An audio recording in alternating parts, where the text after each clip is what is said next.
আমি 31 মাৰ্চ তাৰিখে বহাগ বিহুৰ আগতে আমি সম্পূৰ্ণ কৰি মুকলি কৰি দিম।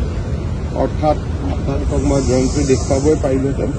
আমাৰ যিখন ফ্লাইঅভাৰ আছে, ফ্লাইঅভাৰৰ মূৰত এইখন লাগি যাব নুনমাটিৰ পৰা হয়। তাৰপিছত নুনমাটিৰ ফালে আৰু কোনো কনষ্ট্ৰাকশ্যনৰ কামো নাথাকিব। নুনমাটিৰ পৰা চানমাৰি এই গোটেই কনষ্ট্ৰাকশ্যনখিনি আমি 31 মাৰ্চত কমপ্লিট কৰি দিম। চানমাৰিৰ পৰা দীঘলী পুখুৰীখিনি আমি 2026 চনৰ জানুৱাৰীৰ ভিতৰত চেছ কৰিবৰ বাবে আমি প্ৰচেষ্টা হাতত লৈছোঁ। কিমান পাৰোঁ, এমাহ দুমাহ ক'ব নোৱাৰোঁ, কিন্তু সেইটো প্ৰচেষ্টা থাকিব। কিন্তু লাহে লাহে আমাৰ মাটিৰ তলৰ কামবিলাক নোহোৱা হৈ যাব। তেতিয়া দুইফালৰ ৰাস্তাখিনি আমি ভালকৈ বনাই দিলে আজি যিখিনি অলপ যান বাহনত মানুহে কষ্ট পাই আছে সেইখিনিও লাহে লাহে নোহোৱা হৈ যাব।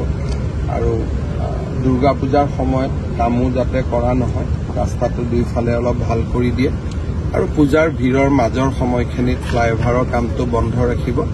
এই ধৰণৰো কেইটামান নিৰ্দেশ মই PWD দ্য নিউজলেণ্ডছ অবিৰত তথ্যানুসন্ধান, আপোনাৰ সেৱাত খবৰ সন্ধান। দ্য নিউজলেণ্ড।